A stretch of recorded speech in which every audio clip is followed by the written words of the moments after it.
Reporte 100.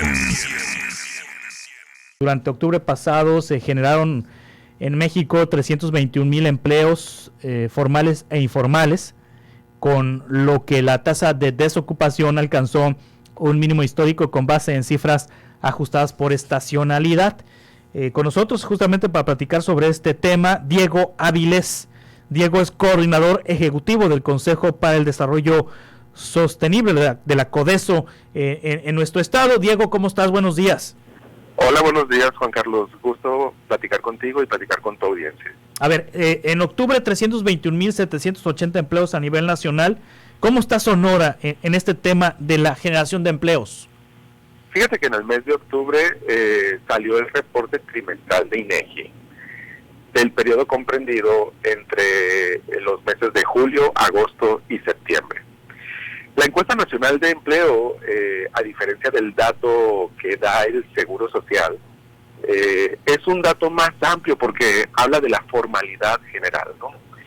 El Seguro Social únicamente hace referencia a los trabajadores que son afiliados, pero en cambio en la encuesta nacional de empleo y ocupación podemos ver distintos tipos de trabajadores, ¿no? La principal gran división, formales e informales. Bueno, ahorita tocamos el tema de la informalidad. Y dos, el tema de los formales tiene al menos tres categorías. Los empleados asalariados del sector público y del sector privado, donde el sector privado es la gran mayoría, ¿no? Dos, los empleadores.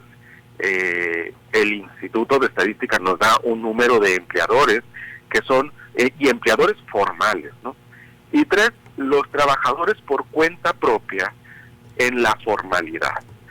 Bueno, en ese sentido, la estadística del INEGI para el tercer trimestre nos arrojó una desocupación del solo 2.9%. 2.9%. Mira, te platico un antecedente. El Instituto de Estadística, en una reforma que tuvo en 2005, empezó a hacer mediciones estatales. Antes de ese 2005 no existían las mediciones estatales con tanta precisión como lo existe actualmente. Entonces, desde este antecedente, de 2005 a 2023, el Instituto de Estadística nunca había registrado una tasa del 2.9% para un tercer trimestre en el estado de Sonora. En ese sentido, atendiendo lo que me está preguntando, a nivel nacional, ¿cuántos trabajadores formales registrados en el Seguro Social han surgido en este año? Yo diría más de 30,000. Sí, este 2.9 significa que 3 de cada 100 personas en edad de trabajar, en edad reproductiva, edad productiva, están sin empleo. Exactamente. 2.9 lo estás redondeando a 3 en una escala del 0 al 100, pero yo subiría la escala, ¿no? Sí. Del 0 al 1000, de cada 1000 sonorenses en edad de trabajar, solamente 29 se encuentran sin un empleo y una ocupación. ¿Qué significa esto? En teoría económica, prácticamente hemos ingresado a algo que le llamamos el pleno empleo.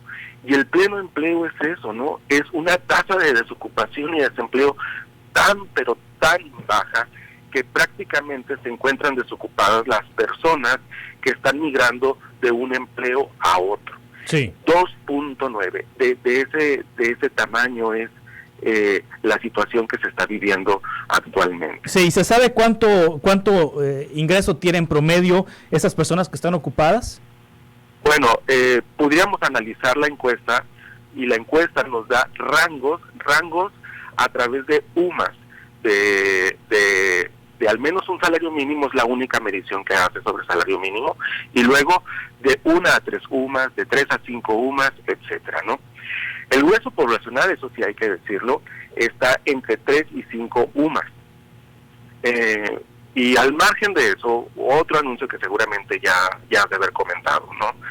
Hoy el presidente López Obrador hace un anuncio sobre el incremento del salario mínimo, que seguramente esto va a venir a impactar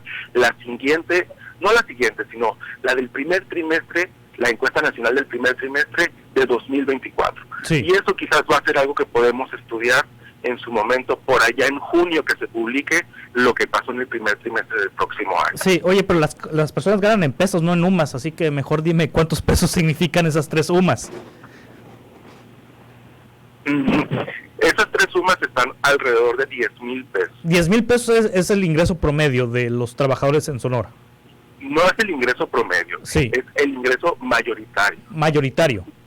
Sí, porque el ingreso promedio, ahí podemos remitirnos a la encuesta nacional de ingreso y gasto de los hogares. Sí, digo, porque puede haber pleno empleo, pero pues a lo mejor el salario del pleno empleo es muy bajo.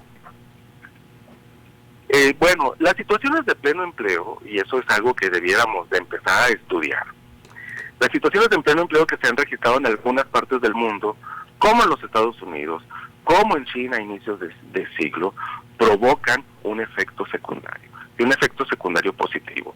Habría que ver cuánto tiempo se mantiene el pleno empleo, que por las proyecciones que se están dando sobre la llegada de inversiones, sobre la generación de empleo y los demás efectos que se están generando en esta ventanilla del nearshoring, puede ser que se mantenga. Bueno, ¿cuál es el efecto secundario, Juan Carlos? El efecto secundario es que el pleno empleo está empezando a disminuir de alguna forma la disponibilidad de mano de obra, y entonces empieza a haber una competencia o una presión de salarios a la alza. Y habrá que ver y habrá que empezar a monitorear si esta situación de pleno empleo se mantiene, y empezamos a monitorear esos efectos secundarios que se han dado en otras regiones del mundo. Sí. Muy bien. Diego Avilés, coordinador ejecutivo del Consejo para el Desarrollo Sostenible, muchas gracias. Gracias a ti por la plática. Hasta pronto. Reporte 100.